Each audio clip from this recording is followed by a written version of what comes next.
আজকে আমি যে মুভিটি এক্সপ্লেন করতে যাচ্ছি এটা একটি আমেরিকান অ্যাকশন থ্রিলার মুভি। মুভিটির নাম পেপারমিন্ট। এই মুভিটাকে অনেকে লেডি জন উইক মুভি বলেও ডাকে। আচ্ছা ভাবুন তো, আপনার পাশের বাসার যেই ভদ্র মহিলাটিকে আপনি রোজ বাজার করতে দেখেন কিংবা বাচ্চাকে স্কুলে দিয়ে আসতে দেখেন, হঠাৎ একদিন দেখলেন সেই মহিলাই একে একে শহরের বাঘা বাঘা গ্যাংস্টারদের শেষ করে দিচ্ছে। কেমন লাগবে তখন? অবিশ্বাস্য না? তার জীবনে এমন কি ঘটলো যে সে পুরো মানুষটাই চেঞ্জ হয়ে গেল। আঘাত মানুষকে পাথর করে দেয়, কিন্তু অতিরিক্ত আঘাত মানুষকে বারুদ বানিয়ে দেয়। রাইলি নর্থের জীবনেও ঠিক এমনটাই ঘটেছিল। চোখের সামনে স্বামী সন্তান খুন হওয়ার পরেও যখন সে আদালতে ন্যায় বিচার পায় না, তখন সে কোনো প্রতিবাদ না করে চুপচাপ হারিয়ে গিয়েছিল। কিন্তু 5 বছর পর সে যখন ফিরে আসলো, তখন পুরো শহর কাঁপতে শুরু করলো। গ্যাংস্টাররা তাকে মারার জন্য খুঁজছে, পুলিশ তাকে ধরার জন্য পাগল, কিন্তু সে তো এসেছেই মরার জন্য। তবে একা না, সবাইকে নিয়ে। শ্বাসরুদ্ধকর অ্যাকশন আর ইমোশনে ভরপুর এই মুভিটি গা হিম করে দেবে। তো চলুন মুভির কিছু সিন দেখে নিয়ে শুরু করা যাক।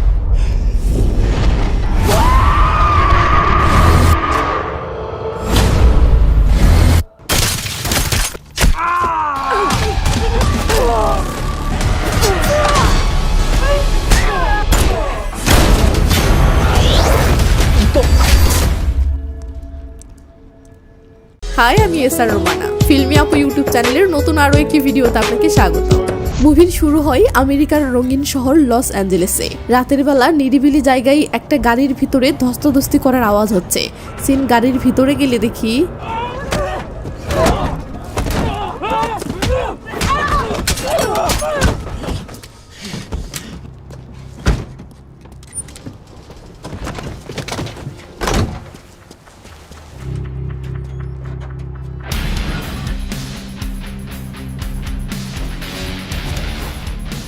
তো সকাল হতেই শহর তার গতানুগতিকভাবে কোলাহলপূর্ণ হয়ে পড়ে। আমরা সেই মেয়েটিকে দেখতে পাই যে রাতে একটা মানুষ খুন করলো। ভয়ঙ্কর এই কিলারের নাম রাইলি নথ। রাইলি আমেরিকার লাক্সারি শহর লস অ্যাঞ্জেলেস থেকে চলে আসে আমেরিকার সবচেয়ে দরিদ্র বস্তি স্ক্রিড রোতে। এখানে রাস্তার পাশে রাইলির একটা ভাঙাচোরা গাড়ি পড়ে আছে। রাইলি সেই গাড়ির কাছে আসতেই বস্তির 2টি পিচ্চি লুকিয়ে রাইলিকে দেখতে থাকে, কারণ তারা রাইলির গাড়ির হ্যান্ডেলে একটা ব্যাগ ঝুলিয়ে রেখেছে যেন সেটা রাইলি নেয়। তো রাইলি সেটা নিয়ে এই ভাঙাচোরা গাড়ির ভিতরে ঢুকে বাহিরে তাকাই কেউ দেখছে কিনা। দেখে সেই পিচ্চি 2টি ছাড়া আর কেউ দেখছে না। ব্যাস রাইলি একা একাই তার ট্রিটমেন্ট করার প্রস্তুতি নিতে থাকলে আমরা দেখি বাহির থেকে দেখতে যদিও এই গাড়িটা রাস্তার পাশে পড়ে থাকা জাস্ট একটা ভাঙারি গাড়ি মনে হচ্ছিল, কিন্তু ভিতরে একজন ভয়ঙ্কর কিলারের পুরো একদম আস্তানা। তো রাইলি তার ক্ষতস্থানটা প্রোটেক্ট করার জন্য নিজেই ডাক্তারের মতো সবকিছু করতে থাকে। তো নিজের প্রাথমিক চিকিৎসা শেষে রাইলি সেই বাচ্চাদের দেওয়া ব্যাগটা খুললে দেখে সেটার মাঝে একটা গিফট বক্স। রাইলি গিফট বক্সটা খুললে দেখে বাচ্চারা তাকে ক্রিসমাস উপলক্ষে একটা ফায়ারফ্লাই ব্রেড কুকিজ গিফট করেছে। কিন্তু বক্সটা দেখতেই রাইলির জীবনে 5 বছর আগে ঘটা একটা ঘটনা মনে পড়ে যায় আর রাইলি অস্থির হয়ে পড়ে। তখন সিন 5 বছর অতীতে চলে যায়। হ্যাঁ, এই সহজ সরল এই মহিলাটি সেই রাইলি, আর এটা হচ্ছে রাইলির মেয়ে কার্লি। রাইলি বেশ দরিদ্র, বাট আজকে তার মেয়ে কার্লির জন্মদিন। এই জন্য এক্সট্রা কিছু টাকা ইনকামের আশায় সে কলোনিতে এসেছিল ফায়ারফ্লাই ব্রেড কুকিজ বিক্রি করতে। কিন্তু প্যাগ নামের এক মহিলাটি রাইলিকে ভীষণ অপমান করতেছে, সাথে হুমকিও দিচ্ছে, কারণ প্যাগের এই কলোনিতে একটা সুপার শপ আছে যেখানে ফায়ারফ্লাই ব্রেড কুকিজ পাওয়া যায়। তাই সে চায় না যে এই কলোনিতে অন্য কেউ এটা বিক্রি করুক। কিন্তু রাইলি প্যাগের হুমকিকে পাত্তা না দিলে প্যাগ রেগে মেগে রাইলি ও রাইলির মেয়েকে ফকিন্নি বলে গালি দিয়ে চলে যায়। তখন রাইলির মেয়ে কার্লি বলে, কি দজ্জাল মহিলা একটা। রাইলি বলে, এসব বলতে নেই মা। কার্লি বলে, কিন্তু সে তো সত্যিই দজ্জাল। হ্যাঁ হয়তো, তবু কাউকে গালি দিতে নেই। কার্লি বলে, তোমার উচিত ছিল ওর নাক ফাটিয়ে দেওয়া। রাইলি তখন তার মেয়েকে খুব সুন্দর করে বোঝায় যে কেউ খারাপ হলেও তাকে মারতে নেই, নয়তো তার আর তোমার মাঝে কোনো পার্থক্যই থাকবে না। কার্লি বলে, মম, তুমি আমার বার্থডে সেলিব্রেট করার জন্য এত কিছু করতেছো। I love you mom. এটা শুনে রাইলি ইমোশনাল হয়ে তার মেয়েকে বুকে জড়িয়ে নেয় ও আদর করে মাথায় একটা চুমু দেয়। সিন রাইলির স্বামী ক্রিসের কাছে আসলে দেখি সে একটা মেকানিক্সের দোকান চালায়। তো ক্রিসের এক বন্ধু ক্রিসকে ফোন করে কি যেন একটা কাজের অফার করতেছে, বাট ক্রিস বলতেছে, না ভাই, এমন ইলিগাল কাজ আমি করতে পারবো না। তারপরেও বন্ধুটি জোর করতে থাকে। এমন সময় রাইলি তার মেয়েকে নিয়ে সেখানে আসে ও ক্রিসকে বলে আজ রাতে বাসায় কার্লির বার্থডে পার্টি দিব। কার্লি কলোনির ওর সকল ফ্রেন্ডসদেরকে ইনভাইট করেছে, তুমি তাড়াতাড়ি ওকে নিয়ে বাসায় যাও, ও সবকিছু রেডি করো, আমাকে অফিসে যেতে হবে নয়তো স্যালারি কাটবে। এই বলে রাইলি তাড়াতাড়ি করে অফিসে যায়। আসলে রাইলি একটা ব্যাংকে সাধারণ পোস্টে জব করে। সিন ক্রিসের মেকানিক্স দোকানে আসলে দেখি ক্রিসের সেই বন্ধুটা ক্রিসকে রাজি করানোর জন্য দোকানে এসেছে। তো এদের কথাবার্তা থেকে আমরা বুঝতে পারি ক্রিসের বন্ধু রুদ্রেজ আসলে এই শহরের সবচেয়ে বড় ড্রাগ মাফিয়া ডিয়াগো গার্সিয়ার আন্ডারে কাজ করে, আর সে ক্রিসের সাথে মিলে গার্সিয়ার $100 মিলিয়ন লুট করার প্ল্যান করতেছে। ক্রিস রাজি হচ্ছে না দেখে রুদ্রেজ বলে দেখ তোর মেয়ে বড় হচ্ছে, তাই তোদের নিজের একটা বাড়ি দরকার এবং ওকে ভালো স্কুলে পড়ানো দরকার, যা তুই এই দোকান চালিয়ে কখনোই করতে পারবি না। এটা শুনে ক্রিস ইমোশনাল হয়ে তার মেয়েটির দিকে তাকায়। সিন রাতে আসে, রাইলি অফিস শেষে তাড়াহুড়ো করে বাসায় আসে, কিন্তু ভিতরে এসে রীতিমতো অবাক, দেখে তার স্বামী ও মেয়ে ছাড়া আর কেউ নেই। রাইলি বলে বাকি সবাই কই? কার্লি মন খারাপ করে বলে কেউ আসেনি। রাইলি বলে কেন? তখন ক্রিস ইশারায় বলে টেলিফোনের ভয়েস মেইলটা শোনো। রাইলি ভয়েস মেইলটা প্লে করলে শোনে প্যাক বলতেছে সকালে আমার সাথে যে বেয়াদবি করেছো সেটা মনে আছে? আমার বাসায় বিরাট একটা পার্টির আয়োজন করেছি, যেখানে কার্লির সেই সব ফ্রেন্ডসদেরকে ইনভাইট করেছি, তাদেরকে কার্লি ইনভাইট করেছিল, আর সবাই এখন আমার পার্টিতে এসেছে। তুমি চাও তো বেচারা কার্লিকে নিয়ে তুমিও আসতে পারো। এইসব শুনে রাইলি তো থ মেরে যায়। কার্লি বলে আমি তোমাকে বলেছিলাম ওনার নাক ফাটিয়ে দিতে। রাইলি অসহায়ের মতো তার মেয়ের কাছে আসছে, ও মেয়ের মনটা ভালো করার জন্য বলে চলো আমরা পিৎজা খেতে যাব। পাশ থেকে ক্রিস ও সুর মিলিয়ে বলে সেখান থেকে যাব ক্রিসমাস কার্নিভাল মেলায়। এটা শুনে কার্লির ফেসে এবার হাসি ফুটে ওঠে ও সে বলে মম আমি সেখানে গিয়ে অনেক আইসক্রিম খাবো, অনেক মজা করব, আমি এক্ষুনি রেডি হচ্ছি। এই বলে কার্লি খুশিতে রুমের ভিতরে দৌড় দিলে রাইলির চোখে জল টলমল করে ওঠে। এটা দেখে ক্রিস রাইলিকে বুকে জড়িয়ে নিয়ে সান্ত্বনা দেয়। তো ভিতরে মা মেয়ে রেডি হচ্ছে আর ক্রিস বাহিরে এসে তার বন্ধু রুদ্রেজকে কল করে, কিন্তু ফোন বন্ধ পেলে একটা ভয়েস মেসেজে বলে রুদ্রেজ আমাকে মাফ করে দিও, আমি তোমার কাজটি করতে পারবো না। এই ভয়েস মেসেজটা পাঠাতেই ওদিকে মা মেয়ে রেডি হয়ে বেরিয়ে আসে। ক্রিস তখন পরিবার নিয়ে হাসি খুশি রওনা দেয়, কিন্তু ক্রিস বেরিয়ে পড়তেই দেখি রাস্তার পাশে উৎপেতে থাকা একটা লোক একজনকে ফোন করে বলতেছে বসকে বলো দ্বিতীয় ব্যক্তিকে পেয়ে গেছি। তখন সিন সেই বসের কাছে আসলে সেখানে রুদ্রেজকে হাত পা বাঁধা অবস্থায় দেখতে পাই। মানে এই বসই সেই ড্রাগ মাফিয়ার ডিয়াগো গার্সিয়া, আর গার্সিয়া রুদ্রেজের প্ল্যান জেনে গেছে ও রুদ্রেজকে ধরে ফেলেছে। সাথে রুদ্রেজের ফোন ঘেটে ক্লু পেয়েছে যে রুদ্রেজের এই প্ল্যানে ক্রিস নামের দ্বিতীয় আরেকজন কানেক্ট, যদিও ক্রিস এসবের সাথে মোটেও জড়িত নয়। জাস্ট রুদ্রেজ ক্রিসকে এই কাজ করার জন্য অফার করছিল, যদিও শেষে ক্রিস নাই করে দিল। তো একজন এসে গার্সিয়াকে ফোনটা দিলে গার্সিয়া ফোন কানে ধরতেই লোকটি বলে বস আমি দ্বিতীয় ব্যক্তিকে পেয়ে গেছি, ও ওকে ফলো করতেছি, বলেন কি করব? গার্সিয়া বলে মেরে ফেলো। এই বলে গার্সিয়া কলটা কেটে দেয় ও রুদ্রেজের কাছে এসে একটা চাকু হাতে নিয়েই সিন চলে আসে ক্রিসমাস কার্নিভাল মেলায়। My eyes open. Happy birthday to you.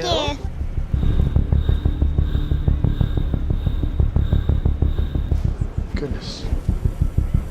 With the I agree. grab napkin. Okay. Do you mind? Yeah, you got it. Thank you. Bye-bye. Have a good night.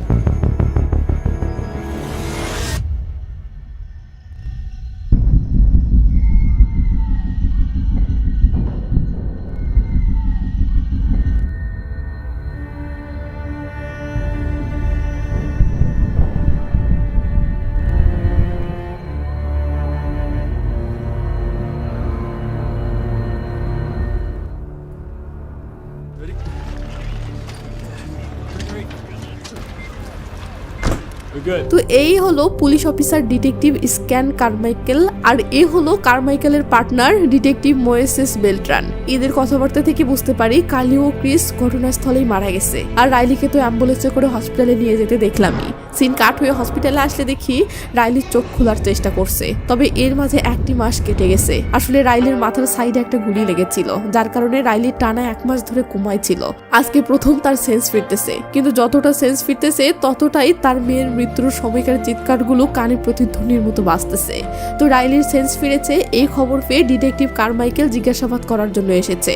তো Carmichael বলে sorry, আসলে এটা জিজ্ঞাসাবাদ করার সময় না, কিন্তু কিছু করার নেই, আমাকে আজকেই জিজ্ঞাসাবাদ করতে হচ্ছে, কারণ আমরা সন্দেহভাজন কয়েকজনকে গ্রেফতার করেছিলাম, কিন্তু সাক্ষীর অভাবে তারা আজকেই জেল থেকে ছাড়া পেতে যাচ্ছে। এটা শুনে রাইলি এই অবস্থাতেই জবানবন্দি দিতে রাজি হলে কারমাইকেল বলে তথ্যে পেয়েছি আপনার স্বামী নাকি গার্সিয়া নামের এক ড্রাগ মাফিয়ার টাকা লুটের প্ল্যানে সামিল ছিল।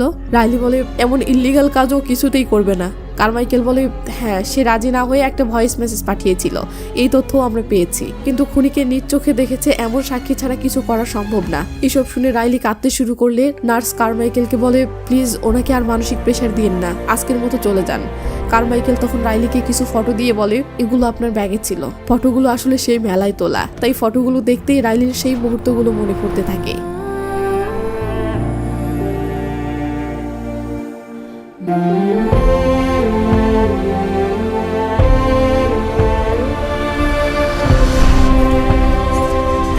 তো কারমাইকেল চলে যাচ্ছে এমন সময় রাইলি বলে ওঠে আমি খুনিদেরকে নিজ চোখে দেখেছি। সিন কাট হয়েও আমরা দেখি রাইলিকে জেলখানায় নিয়ে আসা হয়েছে ও সন্দেহভাজন আসামিদেরকে রাইলির সামনে হাজির করা হয়েছে। তো রাইলি তাদের মাঝে থেকে সেই 3 জনকে আইডেন্টিফাই করে দেয় যে 3 জন সেদিন গুলি চালিয়েছিল। কারমাইকেল বলে আপনি শিওর তো? রাইলি বলে হ্যাঁ শিওর। তো রাইলি পুরোপুরি সুস্থ হয়ে হসপিটাল থেকে বাসায় ফিরলে কার্লির রুমে এসে কার্লির ড্রয়িংগুলো দেখে হাউমাউ করে কাঁদতে থাকে। এরপর কার্লির একটা খেলনা হরিণ নিয়ে সেটা দেখতে থাকলে হঠাৎ কেউ দরজায় নক করে, কিন্তু রাইলি সেদিকে যাওয়ার আগেই লোকটি ভিতরে ঢুকে পড়ে। রাইলি এসে বলে আপনি কে? লোকটি বলে হাই, আমি হেন্ডারসন, আপনি যাদের উপর আপনার স্বামী ও মেয়ের হত্যার দায় চাপিয়েছেন আমি তাদের উকিল। রাইলি রেগে মেগে বলে এখানে কেন এসেছেন? হেন্ডারসন রাইলিকে সান্ত্বনামূলক নানা কথা বলতে বলতে মেইন লাইনে আসে যে আমার মক্কেলগুলোর উপর থেকে অভিযোগ তুলে নিন, বিনিময়ে যত টাকা চান পাবেন। এমনকি হেন্ডারসন সাথে অনেকগুলো টাকা অলরেডি এনেছে, সেগুলোও রাইলির সামনে রাখে। রাইলি এসব দেখে রেগে গেলে হেন্ডারসন টেবিলের উপরে থাকা রাইলির মেডিসিন দেখে বলে আরে এগুলো তো অ্যান্টিসাইকোটিক মেডিসিন, তার মানে আপনার মানসিক সমস্যা হচ্ছে। গুড, কোর্টে বলে দিব আপনি মানসিক রোগী, তাই আপনার আসামি শনাক্ত করতে ভুল হয়েছে। এটা শুনে রাইলি রেগে মেগে হেন্ডারসনকে তাড়িয়ে দিলে হেন্ডারসন বলে তুমি কি ভাবছো আদালতে ন্যায় বিচার পাবে? কখনোই না। এই বলে হেন্ডারসন সেই একটা ভাব দেখিয়ে চলে যায়। সিন আদালতে আসলে দেখি হেন্ডারসন এটাই কোর্টে উপস্থাপন করতেছে যে রাইলি অ্যান্টিসাইকোটিক মেডিসিন নিচ্ছে কারণ সে মানসিক রোগী, আর একজন মানসিক রোগী কিভাবে খুনি শনাক্ত করতে পারে। এই বলে হেন্ডারসন জাজের সামনে রাইলিকে মানসিক রোগী প্রমাণ করার জন্য নানা যুক্তি উপস্থাপন করতে শুরু করলে রাইলি চিল্লিয়ে বলতে থাকে সে অ্যান্টিসাইকোটিক মেডিসিন নিচ্ছে এটা সত্য, তবে সে যে খুনিদেরকে শনাক্ত করেছে তারাই সত্যিকারের খুনি, কিন্তু যা হওয়ার ভয় ছিল সেটাই হয়। জাজ আসামিদের বিরুদ্ধে সঠিক প্রমাণের অভাবে আসামিদেরকে বেকসুর খালাস ঘোষণা করে। এটা শুনতেই রাইলি তো মুহূর্তের মধ্যে থমকে যায়। সে চিল্লিয়ে বলে জাজ সাহেব এটা কিছুতেই হতে পারে না, আমি সত্যি বলছি এরা আমার স্বামী সন্তানকে আমার চোখের সামনে মেরে ফেলেছে, প্লিজ এদেরকে এভাবে ছেড়ে দিবেন না। কিন্তু জাজ রাইলির কোনো কথাতেই কান দিচ্ছে না। তখন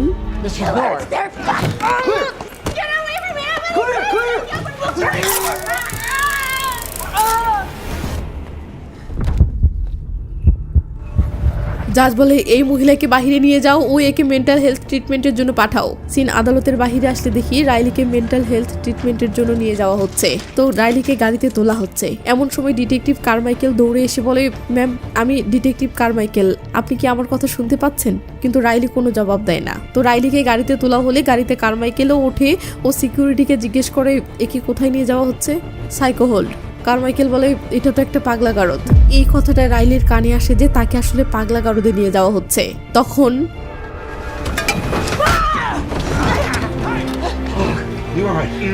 মানে রাইলি বুঝে গেছে জর্জ ও কারমাইকেল এরাও গার্সিয়ার কাছে বিক্রি হয়ে গেছে। তো আইনি যখন অপরাধীর কাছে বিক্রি হয়ে গেছে তখন বেচারি রাইলি কিভাবেই বা তার স্বামী সন্তানদেরকে সুবিচার পাইয়ে দিবে। তো যাই হোক রাইলি এই পালিয়ে গেল। এরপর 5টি বছর কেটে যায়। প্রতি বছর ক্রিসমাসের দিনে কারমাইকেল এই আশায় রাইলির স্বামী ও সন্তানের কবরস্থানে আসে যে রাইলি নিশ্চয়ই আজ তার পরিবারের কবর দেখতে আসবে আর কারমাইকেল তাকে ধরে ফেলবে। কিন্তু 5টি বছর কেটে যাচ্ছে, রাইলি একবারও আসছে না।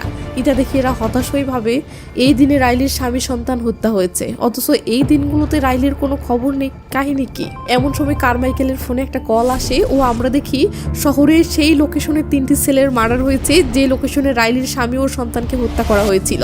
আর অবাক করা বিষয় হলো এই 3টি ছেলে আর কেউ নয়, এরা সেই 3 জন যাদেরকে রাইলি তার স্বামী হত্যাকারী হিসেবে আইডেন্টিফাই করেছিল, কিন্তু আইন তাদেরকে শাস্তি না দিয়ে বেকসুর মুক্তি দিয়েছিল। তো ছেলে 3 জনের লাশ নিচে নামানো হলে বেলট্রান অবাক হয়ে লাশগুলোর চেহারা দেখতেছে। কারমাইকেল বলে তুমিও কি সেটাই ভাবছো যা আমি ভাবছি? বেলট্রান হ্যাঁ বললে কারমাইকেল বলে কিন্তু রাইলির মতো এমন সাধারণ একটা মেয়ের পক্ষে এটা কিভাবে সম্ভব? তখনই সিন রাইলির কাছে আসে। আমরা দেখি এই রাইলি আর আগের সেই সাধারণ রাইলি নেই। এই 5 বছরে রাইলি নিজেকে মারাত্মক এক ভয়ঙ্কর লেভেলে নিয়ে গেছে।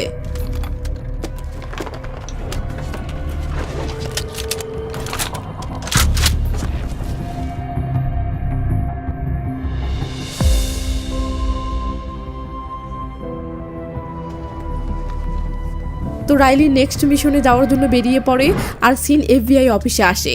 এই মেয়েটি FBI এজেন্ট লিসা, সেও এত বছর থেকে রাইলিকে খুঁজছিল। কারমাইকেল বলে তুমি রাইলিকে কেন খুঁজছো? লিসা বলে ব্যাংক ডাকাতি। আদালতের সামনে থেকে পালানোর পর রাইলি সেই ব্যাংকেই $55,000 ডাকাতি করেছিল যে ব্যাংকে সে জব করত। কারমাইকেল অবাক হয়ে বলে তুমি হয়তো অন্য রাইলির কথা বলছো, কারণ আমরা যে রাইলিকে চিনি সে রাইলি একদমই সহজ সরল। লিসা বলে অবাক হওয়াটা স্বাভাবিক, আর আমরাও অবাক যে সে ব্যাংক ডাকাতি করলো। এরপর গত 5 বছর থেকে এমন ভাবে গায়েব হয়ে আছে যেন এই নামের কেউ ছিলই না। সিন তখন রাইলির কাছে আসলে দেখি রাইলি সেই জাজের বাসায় এসে কাঠের সেই হাতুড়িটা সরিয়ে সেখানে তার লোহার হাতুড়িটা রাখতেছে।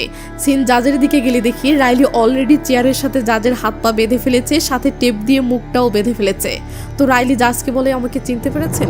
জাজ তো রাইলিকে সহজ সরল রূপে দেখেছিল, তাই সে এই রূপে চিনতে পারছে না। রাইলি বলে আজ থেকে 5 বছর আগে সহজ সরল একটা মেয়ে আপনার কাছে স্বামী ও সন্তান হত্যার ন্যায় বিচার চেয়েছিল, কিন্তু আপনি ন্যায় বিচার করেননি।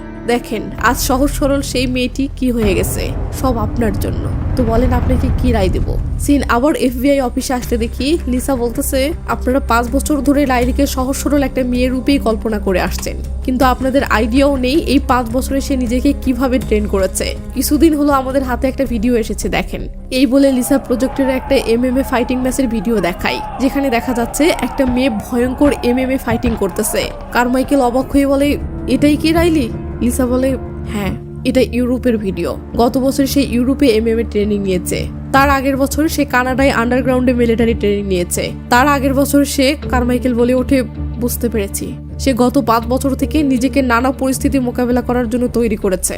লিসার সহকারী আরেকটি ভিডিও প্লে করে বলে কিছুদিন আগে একটা গান শপে চুরির সময় এই ফুটেজটি CCTV-তে ক্যাপচার হয়। দেখো সে সব থেকে কি কি চুরি করেছে, মিলিটারি গ্রেডের বন্দুক, automatic rifle, high capacity shotgun, specific ammunition, মানে সে খুব ভালো করে জানে তার কি কি দরকার। আর এখন সে ফুল প্রস্তুতি নিয়ে লস অ্যাঞ্জেলেসে ফিরে এসেছে।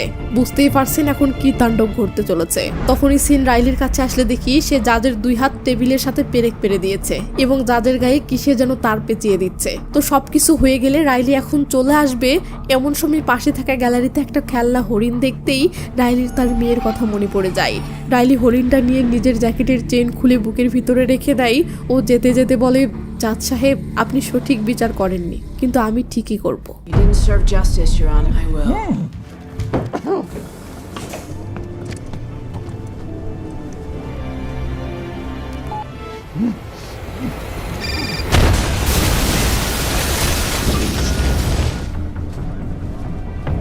অফিস থেকে কারমাইকেলের কাছে কল আসলে কারমাইকেল ফোনে কথা বলা শেষে বেলট্রানকে বলে রাইলির কেসে যে বিপক্ষ উকিল ছিল এবং যে জাজ রায় দিয়েছিল দুজনেরই হত্যা হয়েছে।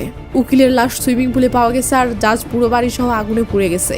বুঝতেই পারছেন এইসব তাণ্ডব কে শুরু করেছে আর সামনে আরো কি কি তাণ্ডব ঘটতে চলেছে।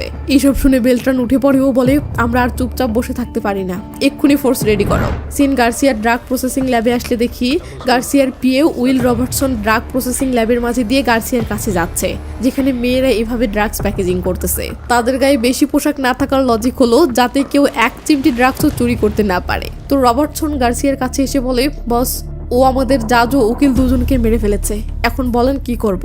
গার্সিয়া বলে 24 ঘন্টার মাঝে ওর লাশ আমার সামনে চাই। রবার্টসন ঠিক আছে বস বলে বেরিয়ে পড়লে সিন চলে আসে রাইলির কাছে। রাইলি বাসের জানালার গ্লাসে মাথা রেখে উদাস হয়ে আছে। হঠাৎ আয়নায় অপোজিট সিটে তার মেয়েকে বসে থাকতে দেখে চমকে ওঠে, কিন্তু তাকালে দেখে সেটা আসলে কার্লি নয়। তাই রাইলি ইমোশনাল হয়ে সেই খেলনা হরিণ বোলাচ্ছে। পিচ্চিটি বলে আন্টি এটা কার জন্য? রাইলি হরিণকে দিয়ে বলে তোমার জন্য। তো পিচ্চিটির বাবা পাশের সিটে এভাবে পড়ে আছে দেখে রাইলি বলে তোমার বাবা ঠিক আছে? পিচ্চিটি মন খারাপ করে বলে সে নেশা করে, মাঝে মাঝে তো নেশা করে আমাকেও মারে। এটা শুনে রাইলির মাথায় তো রক্ত উঠে যায়। বাস স্টপে থামলে লোকটি তার মেয়েকে নিয়ে নেমে পাশের একটা মদের দোকানে এসে মেয়েটিকে রাস্তার পাশে বসে রেখে ভিতরে মদ কিনতে যায়। সিন ভিতরে আসতেই এলে তো রাইলি লোকটিকে পিস্তল ধরে বলে আইডি কার্ড বের কর। লোকটি আইডি কার্ড দিলে রাইলি নাম ও ঠিকানা দেখে নিয়ে লোকটির মুখে পিস্তল ঢুকিয়ে বলে আমি চাই তুমি তোমার মেয়েকে ক্রিসমাস কার্নিভাল মেলায় নিয়ে যাবে, ও যা চাবে সেটাই কিনে দেবে, তুমি ওর যত্ন নিবে, ও আদর্শ একজন বাবা হবে। কি আমার কথা বুঝতে পেরেছো? লোকটি ভয়ে কাঁপতে কাঁপতে বলে, হ্যাঁ বুঝতে পেরেছি। রাইলি বলে, তোমার নাম ও ঠিকানা আমার জানা থাকলো, খোঁজ রাখবো তুমি আমার কথা মেনেছো কিনা, মনে থাকে যেন। এই বলে রাইলি সেলসম্যানের কাছে এসে বুকে পিস্তল ঠেকিয়ে বলে, যদি এর কাছে কোনোদিন কিছু বিক্রি করিস তো এই দোকানটাই উড়িয়ে দেবো, মনে থাকে যেন। এই বলে রাইলি সেখান থেকে একটা বস্তি টাইপের এলাকাতে চলে আসে ও সেই এলাকাতে গাড়ি দাঁড় করিয়ে রেখে গাড়ির মাঝে ওত পেতে বসে থাকে। কিছুক্ষণ অপেক্ষা করার পর ফাইনালি তাকে দেখতে পায় যার জন্য অপেক্ষা করছিল। এই লোকটি আসলে গার্সিয়ার অ্যাকাউন্টেন্ট, এর নাম মার্ভিন। তো মার্ভিন গোপনে একটা জায়গায় গিয়ে লুকিয়ে পড়লে রাইলি সেখানে কিভাবে যাবে ভাবতে থাকে। এমন সময় একটা পরিষ্কার কর্মী মেয়ে সেদিক দিয়ে যাচ্ছে দেখে রাইলি কি যেন ভাবে। এরপর এই তুই ভুল জায়গায় ঢুকে পড়েছিস, চলে যা এখান থেকে। এটা শুনতেই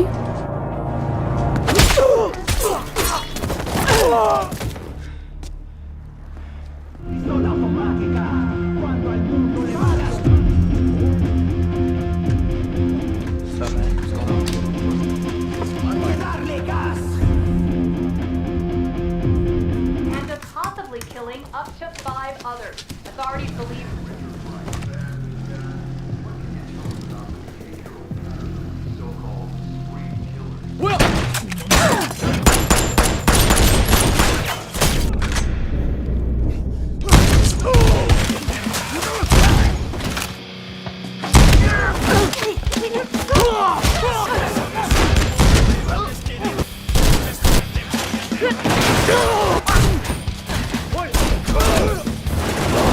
তো রাইলি মার্ভিনের নাকে চাকু ধরে বলে, আমি তোকে কিছু জিজ্ঞাসা করতে চাই, সোজা সোজা জবাব দিবি। মার্ভিন বলে, হ্যাঁ হ্যাঁ। সিন কাট হলে দেখি রাইলি মার্ভিনকে মারেনি এবং মার্ভিনের থেকে গার্সিয়ার পুরো অপারেশনের প্ল্যান শুনে নিয়ে ছেড়ে দিয়েছে। তো গার্সিয়া বলে, সে কত টাকা নিয়ে গেছে? মার্ভিন বলে, বস সে একটা টাকাও নেয়নি, সেখানে থাকা সকল টাকা আগুনে জ্বালিয়ে দিয়ে গেছে। এটা শুনে গার্সিয়া তো রীতিমতো শক। সে রবার্টসনের কাছে এসে বলে, এখানকার সিকিউরিটি ডাবল করে দাও এবং ওই হারামজাদি আমাদেরকে মেরে ফেলুক, তার আগেই ওকে মেরে ফেলো। সিন কাট হলে দেখি গার্সিয়ার বাসার চারিদিকে হাই ট্রেন্ড সিকিউরিটি মোতায়েন করা হয়েছে এবং গার্সিয়া বাহিরে তাকিয়ে থেকে অপেক্ষা করতেছে কখন রাইলি আসবে আর এরা ওকে গুলি করে ঝাঁঝরা করে দেবে। কিন্তু অনেক অপেক্ষার পরেও যখন রাইলি আসছে না তখন গার্সিয়ার টেনশনে পড়ে যায় রাইলি তাহলে কি প্ল্যান করতেছে। রবার্টসন বলে, বস সে যেহেতু মার্ভিনের থেকে আমাদের ড্রাগ ল্যাব কোথায় সেটার লোকেশন শুনেছে, তার মানে সে নিশ্চয়ই ওখানে যাবে, তাই সকল সিকিউরিটিকে সেখানে পাঠাই। এটা শুনে গার্সিয়া বলে, ওই হারাম যদি আমার ল্যাব চাচ্ছে তো ঠিক আছে, ওকে ল্যাব নেওয়াচ্ছি। সিন রাইলির কাছে আসলে দেখি সে একটা জায়গায় এসে গাড়ি দাঁড় করে রেখেছে, ওই ইমোশনাল হয়ে তার মেয়ের ছবিটা বুলিয়ে বুলিয়ে দেখতেছে।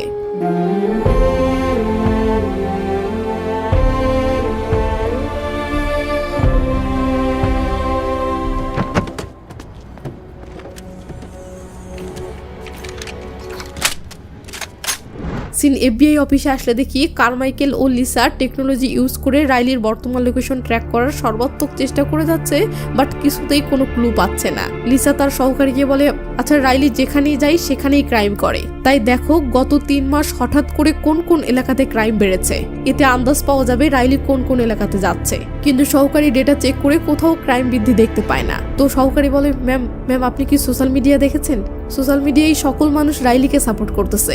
রাইলির ব্যাক স্টোরি সোশ্যাল মিডিয়ায় ভাইরাল হয়েছে এবং ব্যাক স্টোরি জানার পর সবাই রাইলির পক্ষ নিয়ে লেখালেখি করতেছে যে রাইলি যা করতেছে একদম উচিত কাজ করতেছে। এমন সময় লিসা মনিটরে স্কিড রো বস্তিটা দেখে বলে, এই এলাকায় এই মাসে একটা ক্রাইমও হয়নি কেন? চেক করে দেখো তো সব সময় কি এমন ছিল? সহকারী তখন ওল্ড ডেটা চেক করতে থাকে আর সিন রাইলির কাছে চলে আসে।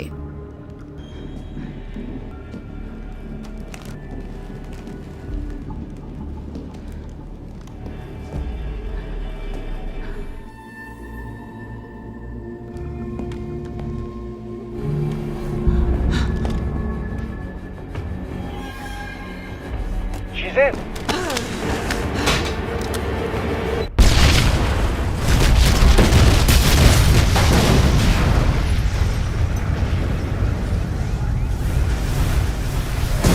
সিন আবার এফবিআই অফিসে আসলে দেখি সহকারী ডেটা চেক করে বলতেছে, ম্যাম গত 3 মাস থেকে এই স্কিড রো বস্তিতে ক্রাইম কমতে শুরু করেছে। এমন সময় মনিটরে লাগাতার পপ আপ আসলে কারমাইকেল বলে, কাহিনী কি? সহকারী বলে, এই সময়ে একাধিক জায়গায় বোম ব্লাস্ট করতেছে, ডাউনটাউনের ইন্ডাস্ট্রিয়াল ওয়্যারহাউসে আগুন লেগেছে। এটা শুনতেই লিসা তাড়াহুড়ো করে কোথায় জানি যাওয়ার জন্য বেরিয়ে পড়ে। সিন রাইলির কাছে আসলে দেখি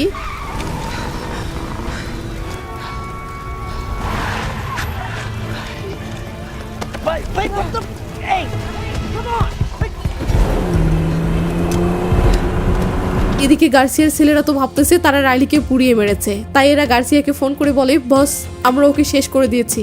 ল্যাব উড়িয়ে দেওয়ার সময় ও ভিতরেই ছিল, আর এমনভাবে পুরোটা ল্যাব পুড়িয়ে দিয়েছি যে ওর বাঁচা কিছুতেই সম্ভব নয়। সিন রাইলির কাছে আসলে দেখি সে এখনো গাড়ি চালিয়ে যাচ্ছে। এদিকে গার্সিয়া খুশি হয়ে ছেলেদেরকে সাবাসী দেয় ও বলে, যা তোদেরকে নিজেদের একটা গ্যাং বানিয়ে দিব, যে গ্যাংয়ের তোরাই লিডার হবি, নে এবার তাড়াতাড়ি চলে আয়। এই বলে গার্সিয়া ফোনটা রেখে মহা খুশি। ওদিকে দেখি রাইলি আসলে গাড়ি চালিয়ে এতক্ষণ থেকে সেই ছেলেগুলোকেই খুঁজে যাচ্ছে।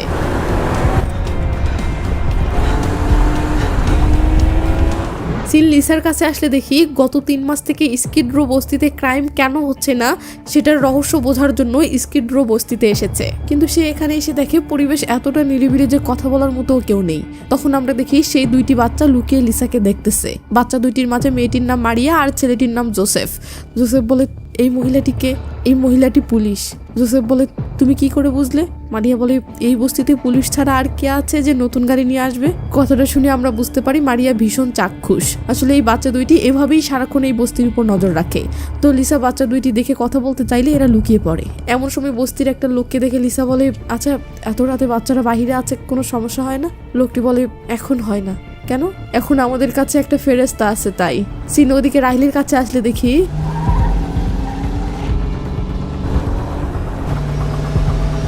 About shit guy. Oh no. Sean গার্সিয়ার কাছে আসে। আমরা দেখি সে অস্থির হয়ে রাইফেল হাতে তার বাড়ির আশেপাশে চক্কর কাটতেছে। সিন গার্সিয়ার বাড়ির গেটের সামনে আসলে একটা গাড়ি এসে গেটের সামনে থামে। সিকিউরিটিতে থাকা ছেলেগুলো গেটের ফাঁক দিয়ে গাড়ির ভিতরে তাকালে গাড়িতে তাদের ছেলেপেলেকে দেখে গেট খুলে দেয়।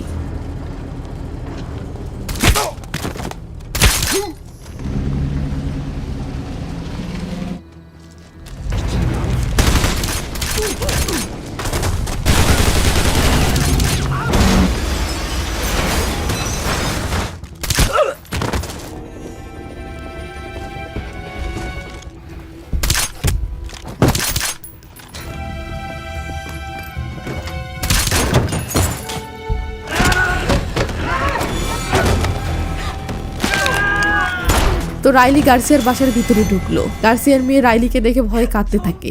রাইলি তার মুখে হাত দিয়ে বলে, কেঁদো না, আমি তোমাকে কিচ্ছু করব না।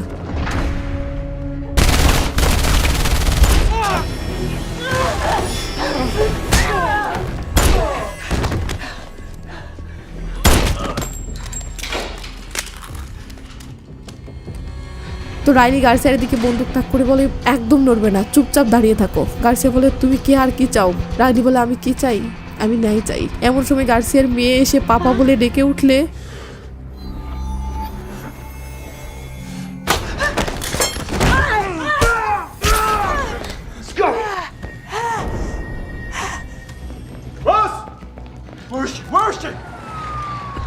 তো পুলিশ গাড়ি আসার সাইরেন শুনে এদিকে গার্সিয়া তার মেয়ে ও গ্যাংয়ের সবাইকে নিয়ে এখান থেকে পালাতে থাকে। ওদিকে রাইলিও পালাতে থাকে।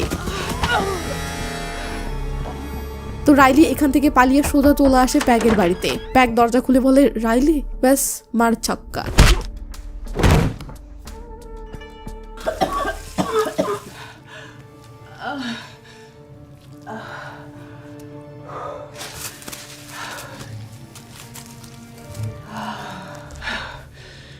তো রাইলি নিজের প্রাথমিক চিকিৎসা শেষ করে এসে প্যাগকে বলে, সরি আমি সেদিন তোমার পার্টিতে আসতে পারিনি। এই বলে রাইলি সোজা প্যাগের মাথায় বন্দুক ধরলে প্যাগ বলে, প্লিজ আমাকে ক্ষমা করে দাও। রাইলি বন্দুকটা নামিয়ে কানের কাছে এসে ফিসফিস করে বলে, আমি এখন তোমার এই বাড়িটা জ্বালিয়ে দিতে যাচ্ছি, আর হ্যাঁ তুমি এই বাড়ির ভিতরেই থাকবে। এই বলে রাইলি প্যাগের গাড়ির চাবিটা নিয়ে রিল্যাক্স মোডে চলে যেতে থাকলে প্যাগ জানের ভয়ে রাইলি রাইলি বলে চিল্লাতে শুরু করে। রাইলি বলে, আরে জাস্ট মজা করলাম। এই বলে রাইলি প্যাগের বাড়ি থেকে বের হয়ে প্যাগের গাড়ি নিয়ে রকেটের গতিতে ছুটে চলে যায়। সিন গার্সিয়ার বাসায় আসলে দেখি পুরো পুলিশ ফোর্স এবং ক্রাইম ব্রাঞ্চ চলে এসেছে।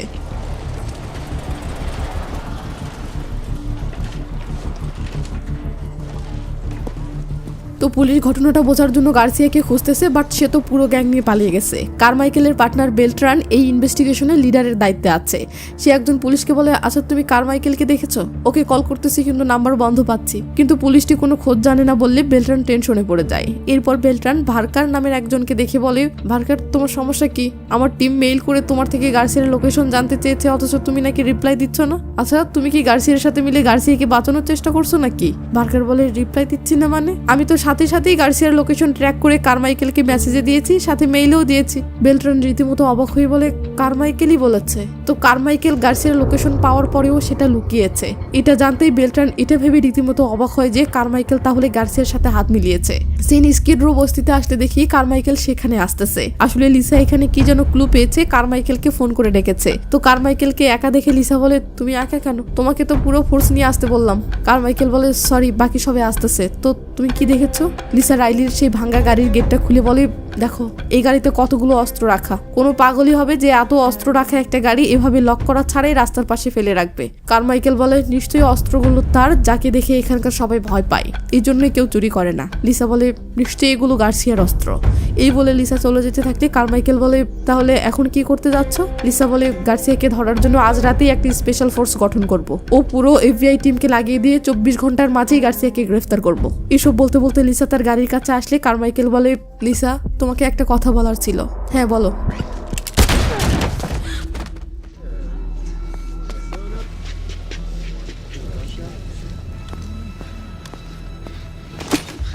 তো কারমাইকেল গার্সিয়াকে ফোন করে বলে, আমি রাইলির আস্তানা পেয়ে গেছি। এটা শুনে গার্সিয়ার সাবাসী দায় ও তার গ্যাংয়ের সবাইকে এসে বলে, হারামজাদির আস্তানা পেয়ে গেছি, আজকে প্রয়োজনে পুরো শহর জ্বালিয়ে দাও, তবু ওর খেল খতম হওয়া চাই। এটা শুনে সবাই পিস্তল রেডি করতে থাকে। আর সিন রাইলির কাছে আসলে দেখি সে আহত অবস্থায় স্কিড রো বস্তিতে ফিরে এসেছে এবং গাড়িটা বস্তির ভিতরে গোপন একটা জায়গায় পার্ক করেছে। কিন্তু সে গাড়ি থেকে নেমে যেতে ধরলে লুটে পড়ে যায় ও অসহায়ের মতো কাঁদতে কাঁদতে একটা সময় ক্লান্ত হয়ে সেখানে ঘুমিয়ে পড়ে। সিন বস্তির বাহিরে আসলে দেখি গার্সিয়া তার পুরো গ্যাং নিয়ে চলে এসেছে। ব্যাস তারা গাড়ি থেকে নেমেই যে যার মতো রাইফেল নিয়ে রাইলিকে খুঁজে বের করার মিশনে নেমে পড়ে। Ándale, come on, let's. Is this smart? We're announcing ourselves. I don't know that she's here yet. If she's here,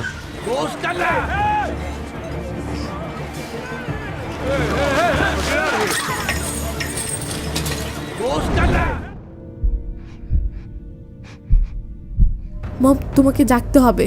কল্পনায় নিজের মেয়ের ভয়েস শুনে রাইলি ধ্যাম করে জেগে ওঠে। তো গার্সিয়ার টিমের এই লোকটি রাইলির মোটামুটি আশেপাশে চলে আসলে সেখানে রক্ত পড়ে থাকতে দেখে ওয়াকি টকিতে বাকি মেম্বারদেরকে দ্রুত সেখানে আসতে বলে। এটা বলতেই রবার্টসন দুইজনকে নিয়ে সেদিকে দৌড় দেয়।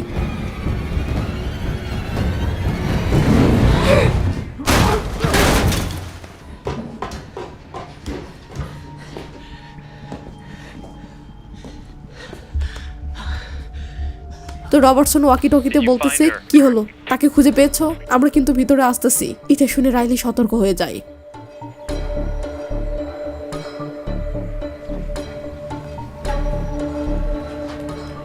Holy shit.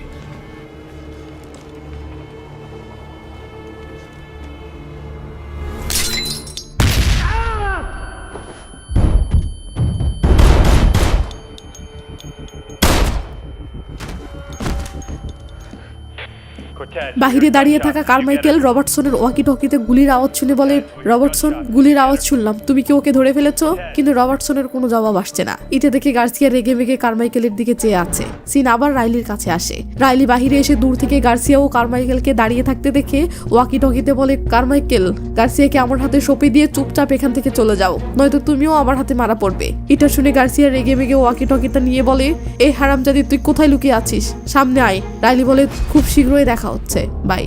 সিন FBI অফিসে আসতে দেখি যেহেতু কারমাইকেল এবং লিসা দুজনেই নিখোঁজ, তাই বেলট্রান লিসার লোকেশন বের করার ট্রাই করতেছে, কিন্তু কিছুতেই কোনো ক্লু পাচ্ছে না।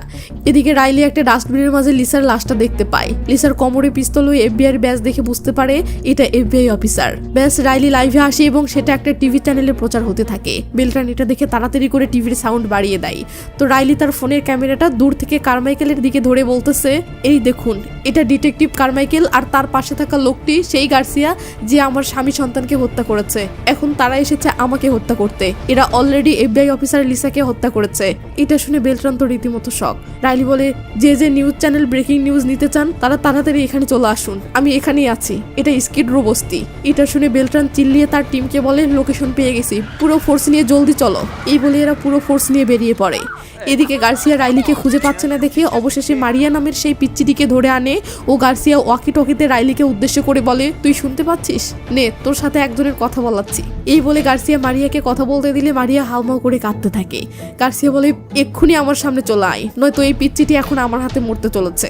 এটা শুনে রাইলি তো পুরো টেনশনে পড়ে যায়, সে ভেবে পাচ্ছে না এখন কি করবে। এদিকে গার্সিয়া মারিয়ার দিকে বন্দুক তাক করে বলে, আমি 5 পর্যন্ত গুনব, এর মাঝেই সামনে আই। 1 2 3 4। রাইলি বলে ওঠে, আমি আসতেছি। এই বলে রাইলি ধীরে ধীরে গার্সিয়ার সামনে চলে আসলে গার্সিয়া দূর থেকেই বলে, পিস্তল ফেলে দে। রাইলি তখন হাতে থাকা পিস্তলটা ফেলে দিয়ে এগিয়ে আসতে থাকে। তো রাইলি কাছে আসলে পিচ্চিটি কাঁদতে কাঁদতে বলে, আমার ভরসা ছিল তুমি আমাকে বাঁচিয়ে নিবে। রাইলি বলে, তুমি ঠিক ছিলে। এরপর রাইলি গার্সিয়াকে বলে, আমি তো এসে গেছি, এবার একে ছেড়ে দাও।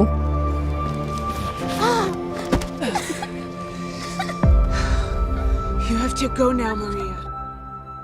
তো রাইলি গার্সিয়ার চোখে চোখ রেখে বলে, কি আমাকে দেখে ভয় লাগছে? ব্যাস, গার্সিয়া ধ্যাম করে পেটে একটা মেরে দেয়। রাইলির আন্দাজ একটুর মাঝে হয়তো পুলিশ ফোর্স এখানে আসতে চলেছে, কিন্তু ততক্ষণ পর্যন্ত তো বেঁচে থাকতে হবে। এদিকে গার্সিয়া তো এক্ষুনি গুলি করে দেবে। তাই রাইলি বুদ্ধি খাটিয়ে গার্সিয়াকে বলে, এখন নিশ্চয়ই কাপুরুষের মতো আমাকে কয়টা গুলি করে দিবি? শালা কাপুরুষ, একটা মেয়ের সাথে লড়াই করার মতো তোর ক্ষমতা নেই। এটা শুনতেই গার্সিয়া রাইলিকে মারতে শুরু করে। কারমাইকেল বলে, ভাই সময় নষ্ট না করে ওকে গুলি করে খেল খতম করো। কিন্তু গার্সিয়া কোনো কথা না শুনে রাইলিকে মারতেই থাকে। Let me have a little fun here.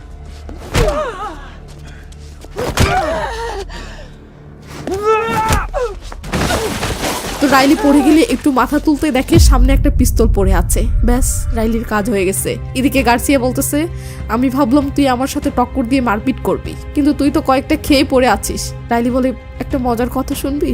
কারমাইকেলের কথাটা তোর মানা উচিত ছিল। এই বলতেই সেখানে পুলিশ ফোর্স পৌঁছে যায় আর সঙ্গে সঙ্গে গার্সিয়া সহ গার্সিয়ার পুরো গ্যাং যে যার মতো পালাতে শুরু করে। Police! You saw it!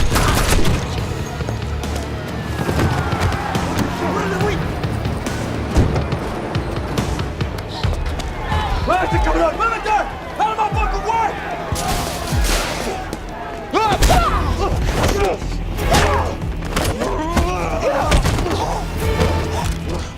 We got him!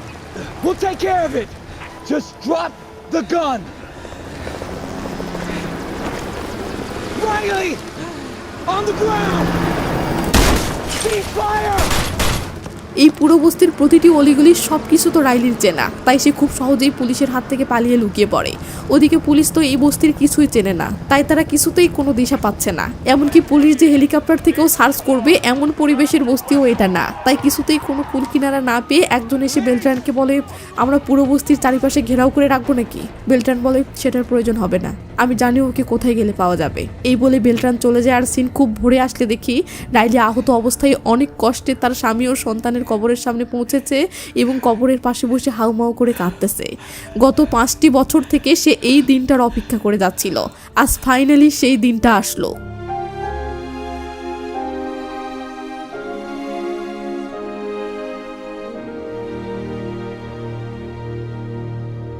তো বেলট্রান রাইলির কাছে এসে ডাক দিলে রাইলি কবরের পাশে নিস্তেজ হয়ে শুয়ে পড়ে ও কাঁদতে কাঁদতে বলে, আমার স্বামী আমার সন্তান আমার অপেক্ষা করছে, প্লিজ আমাকে মরে যেতে দিন। বেলট্রান বলে, আমি এটা করতে পারবো না, এই কাহিনী এখানেই শেষ হবে না। রাইলি বলে, আমার জন্য শেষ হয়েছে। এই বলে রাইলি মৃত্যুর কোলে ঢলে পড়তে ধরলে বেলট্রান পালস চেক করে চিল্লিয়ে তার টিমকে বলে, তাড়াতাড়ি ট্রেচার আনো। এরপর রাইলিকে হসপিটালে পাঠানো হয়। তো বেলট্রান রাইলির ভিতরে থাকা একজন মায়ের কষ্টটা ফিল করতে পেরেছে ও আইন রাইলিকে ন্যায় বিচার দেয়নি বলে রাইলি বাধ্য হয়ে আইন হাতে তুলে নিয়েছে। এতে রাইলির কোনো দোষ ছিল না এটাও বুঝতে পেরেছে। তাই বেলট্রান ভাবতেছে এই কেসটা যেহেতু তার হাতেই আছে, তাই সে রাইলিকে নির্দোষ হিসেবে রিপোর্ট কোর্ট দিয়ে ন্যায় বিচার করবে। কিন্তু বেলট্রান হসপিটালে আসতেই টিভি নিউজে দেখে এই কেস ট্রান্সফার করে LAPD ডিপার্টমেন্টকে দেওয়া হয়েছে। আর LAPD চিফ সাক্ষাৎকারে বলতেছে রাইলি নর্থ একজন সিরিয়াল কিলার, সে যে অপরাধগুলো করেছে এর জন্য তাকে তার অপরাধের শাস্তি পেতেই হবে, ওর উপর সিরিয়াল কিলিং নানা মামলা চলবে। তো রাইলি আবার সেই আইনের বেড়াজালে ফেসে গেল। এটা ভেবে বেলট্রান হতাশ হয়ে রাইলির কেবিনের দিকে আসলে দেখে LAPD ডিপার্টমেন্ট থেকে সিকিউরিটি রাখা হচ্ছে। বেলট্রান নিজের পরিচয় দিয়ে বলে, আমি এখানে আছি, তুমি যাও কফি খেয়ে আসো। সিকিউরিটি কফি খেতে গেলে বেলট্রান ভিতরে এসে রাইলিকে বলে, হাই রাইলি, আমি বেলট্রান, তুমি কি আমার কথা শুনতে পাচ্ছ? রাইলি কোনো জবাব না দিয়ে নির্বাক চেয়ে থাকে। বেলট্রান কাছে এসে বলে, তোমার জন্য অনেক কিছু করার কথা ভেবেছিলাম, কিন্তু জানো তো আইনের হাতে আমি বাধা।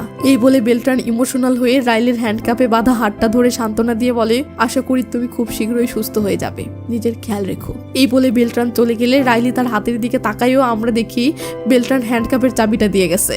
ব্যাস মুহূর্তের মাঝে হ্যান্ডকাপ আনলক হয় আর মুভিটি এখানেই শেষ হয়ে যায়। আপনাদের কেমন টাইপের মুভি বেশি ভালো লাগতেছে সেটা বুঝতে পারছি না, তাই আন্দাজে নানা রকম মুভি এক্সপ্লেন করে যাচ্ছি। তার উপর আবার আমার এই চ্যানেলটি নতুন, তাই এটাও বুঝতে পারছি না আমার মুভি এক্সপ্লেন গুলো আপনাদের আসলে ভালো লাগতেছে কিনা, কারণ ভিডিওতে লাইক কমেন্ট কেন যেন কম আসতেছে, আমার চ্যানেলের সাবস্ক্রাইবারও তেমন বাড়তেছে না। আমি তো হতাশ হয়ে যাচ্ছি। তাই পারলে ভিডিওতে লাইক দিন এবং কমেন্ট করে ভালো মন্দ জানাইন, সেই সাথে এটাও জানাইন কেমন টাইপের মুভিগুলোর এক্সপ্লেন আপনারা চান, আমি তাহলে সেই টাইপের মুভিগুলোই এক্সপ্লেন করব। আর হ্যাঁ, প্লিজ চ্যানেলটি সাবস্ক্রাইব করে নিন, এতে আমি উৎসাহ পাবো। তো ভালো থাকবেন, নিজের খেয়াল রাখবেন, টেক কেয়ার, বাই বাই।